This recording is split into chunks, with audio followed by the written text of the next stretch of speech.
வணக்கம் நண்பர்களே, உங்கள் ஈரோடு கோபையா பேசுகிறேன். நண்பர்களே, விஷ்ணுபதி புண்ணிய காலம் பற்றிய, அதாவது இந்த மாசி மாதத்து விஷ்ணுபதி புண்ணிய காலம் பற்றிய ஒரு அற்புத தகவலை உங்களுக்கு தரப்போகிறேன். பல ஆண்டுகள் மிகச் சரியான ஒரு நேரத்தை, விஷ்ணுபதி புண்ணிய காலத்தை கரெக்டாக கூறியதன் காரணமாக இந்த மாதம் ஏகப்பட்ட பேர், ஏராளமான பேர் ஐயா விஷ்ணுபதி புண்ணிய காலத்தை பதிவிடுங்கள் என்று கேட்கும் பொழுது அந்த பெருமானின் முழுக்க ஆசீர்வாதம் நிறைந்தவனாகவே நான் நினைக்கிறேன். நண்பர்களே, இந்த மாதம் விஷ்ணுபதி புண்ணிய காலம், அதாவது ஒரு விஷ்ணுபதி புண்ணிய காலம் என்றால் என்ன என்பதை நீங்கள் புரிந்து கொள்ள வேண்டும். சூரியன் ஸ்திர ராசிகளான ரிஷபம், அதாவது வைகாசி மாதம், அந்த ரிஷப ராசிக்கு காலடி எடுத்து வைக்கக்கூடிய அந்த நேரத்தில் அதிலிருந்து முன்பாக 6.25 மணி நேரங்கள் விஷ்ணுபதி புண்ணிய காலம் என்று பொருள். அது வைகாசி மாசத்திற்கும் அப்படித்தான். அதாவது ரிஷபராசிக்குள் நுழைவதற்கு முன்பு, சிம்ம ராசிக்குள் நுழைந்த நேரத்திலிருந்து 6.25 மணி நேரம் முன்பு, விருச்சிக ராசிக்குள் நுழைந்த நேரத்திலிருந்து 6.25 மணி நேரம் முன்பு.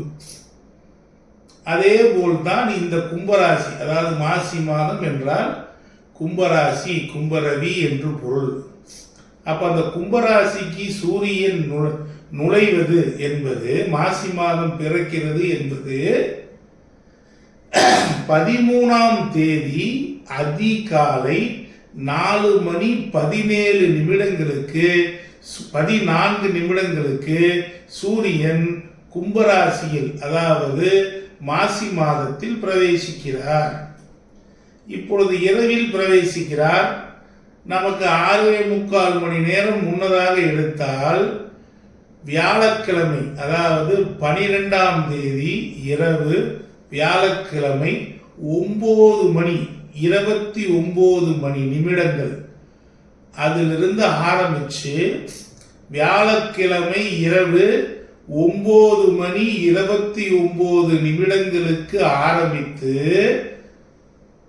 வெள்ளிக்கிழமை அதிகாலை 4:13 நிமிடங்கள் வரை விஷ்ணுபதி புண்ணிய காலமாகும்.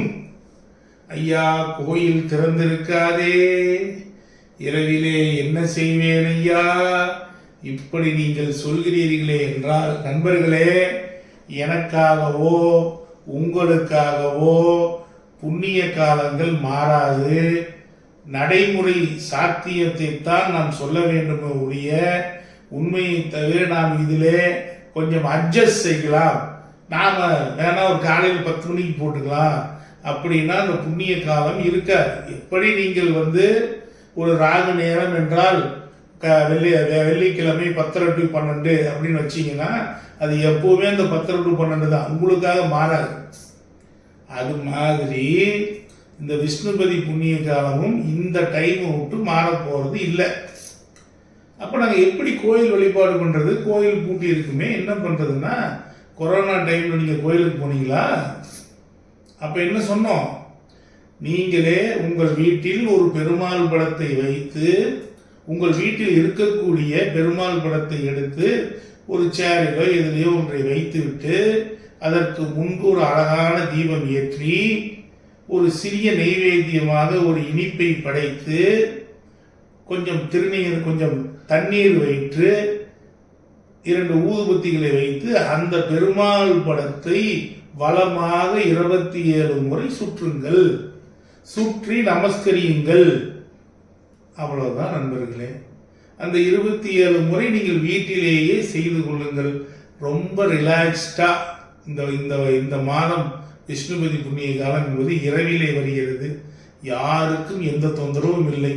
9 மணி, அதாவது 12ஆம் தேதி வியாழக்கிழமை இரவு 9:29 நிமிடத்திற்கு தொடங்கி 13ஆம் தேதி அதிகாலை அதாவது வெள்ளிக்கிழமை அதிகாலை 4:13 வரை இருக்கிறது. நீங்கள் தாராளமாக வீட்டிலேயே இரவு செய்தாலும் சரி, இல்லை அதிகாலை 3 மணிக்கு எழுந்து செய்தாலும் சரி, அதை பற்றி கவலை இல்லை. வீட்டிலேயே உங்களுக்கு கிருஷ்ணர் படம் இருந்தாலும் சரி, பெருமாள் படம் இருந்தாலும் சரி, அல்லது பொம்மையாக இருந்தாலும் சரி, சிலா ரூபத்தில் இருந்தாலும் சரி, அதை அப்படியே எடுத்து வைத்து உங்களுடைய நியாயமான கோரிக்கைகளை சொல்லிக்கொண்டே 27 முறை சுற்றுங்கள் நண்பர்களே. கட்டாயம் விஷ்ணு பெருமான் இந்த நேரத்தில் சுற்றுபவர்களுக்கு, அவரை நினைத்து கொண்டே சுற்றுபவர்களுக்கு மிக பெரும் அருளாளனாக மிகப்பெரிய அருள்களை நிச்சயமாக வழங்குவார். கொரோனா காலத்தில் இப்படித்தான் நான் சுற்றினேன், என் கூட இருப்பவர்களையும் சுற்ற வைத்தேன். மிக பெரும் அருள்களை அவர் வழங்கினார். எனவே நீங்கள் கோயில் திறக்கவில்லை என்று கவலைப்படாதீர்கள். உங்கள் வீட்டிலேயே கோயில் திறந்திருந்தால் போய் சுற்றுங்கள். திறக்கவில்லை என்றால் வீட்டிலேயே இந்த பெருமாள் படத்தை வைத்தோ அல்லது பெருமாள் சிலாரூபம் இருந்தால் அதை வைத்தோ கூட நீங்கள் 27 முறை சுற்றி வந்து நெடுஞ்சான் கிடையாக விழுந்து நமஸ்காரம் செய்து எந்திரித்தீர்களானால் அற்புதமான விஷ்ணுபதி புண்ணிய கால பலன் உங்களுக்கு கிடைத்தே தீரும் நண்பர்களே, கிடைத்தே தீரும். நன்றி நண்பர்களே. உங்கள் ஈரோடு கோபு ஐயா.